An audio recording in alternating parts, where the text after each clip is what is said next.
Good evening and salutations, my B&B fans. You know, I feel like there's a lot of people that's being very unfair when it comes towards Finn's situation, right?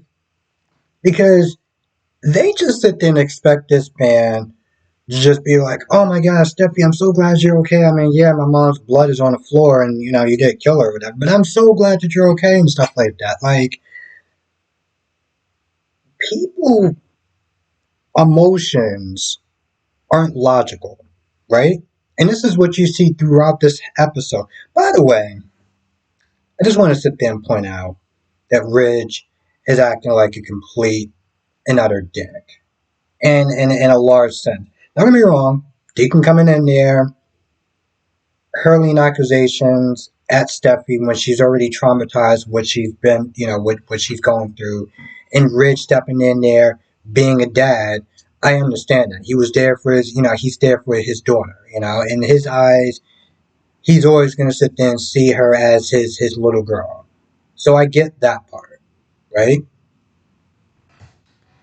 And after he comes in there and he's talking and saying, oh, you killed her and she was trying to be a better person and she changed and everything like that. And, Ridge was his thing. Ridge was not making this easy. Ridge was not just saying, oh, I don't exactly remember what he said, but calling her a monster, this, that, and the third. And I'm just like, so I guess you want that ass whooping again, right? Remember the last time you was sitting there coming at him and he used Cobra Kai and he whooped your ass? You remember that?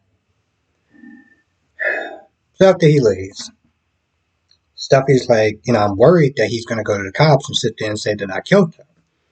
You have to sit there and remember the scenario, right? Because it's her word against what actually happened. The cops weren't there, right? Sheila was there. And, granted, we saw it as self-defense. She keeps just saying as self-defense, right? But when the cops sit there and look at it, they could be like, hey, listen, you baited her by going to her place, you assaulted her, right? And maybe after that, she came by, whatever, you just let her on in, y'all was having a simple chat or whatever, and then you just got upset and you decided, you know what, I'm just going to sit there and you're connecting to your son. And you killed her. Maybe you invited her over. I don't know. There's a lot of different ways you could sit there and play out where Steffi could face charges, right? So that's what she's worried about. Now, Finn is being comforted by Hope, while Zende, RJ, and Thomas have this. I don't want to sit there and say have this pointless scene, but all they do is sit there and talk about Steffi. Um, Talk about Sheila's death and everything.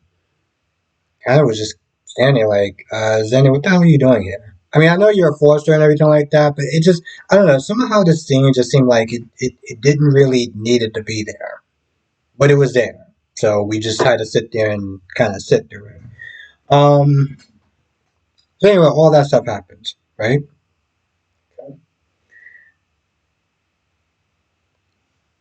When Deacon leaves, we're just like, where is Finn at? He should be here for you. He should be here for you.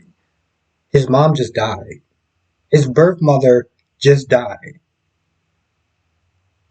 Maybe he doesn't want to sit there and be around his murderous wife for a little bit. Maybe he just needs some time to sit there and just kind of just breathe and think before he comes back and approaches her. And he does come back.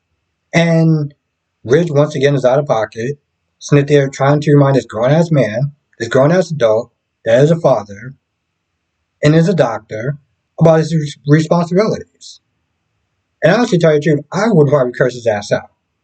I don't give a damn if that's my wife or not. I would curse his ass out.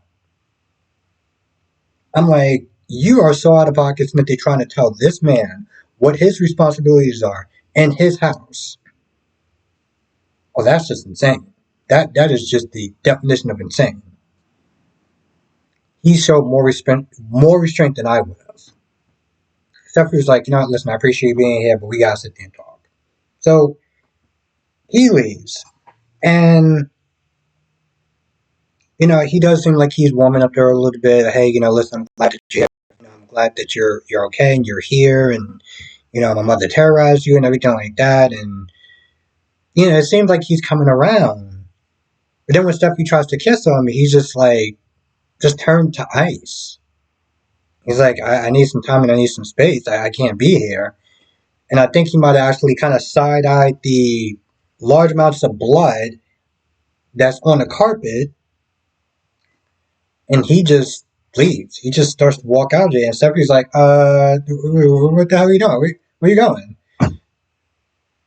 He just practically bolts out the door, and now she's sitting there in tears, and she's crying and everything like that, and I'm like, maybe you should have kind of made some better choices, just saying.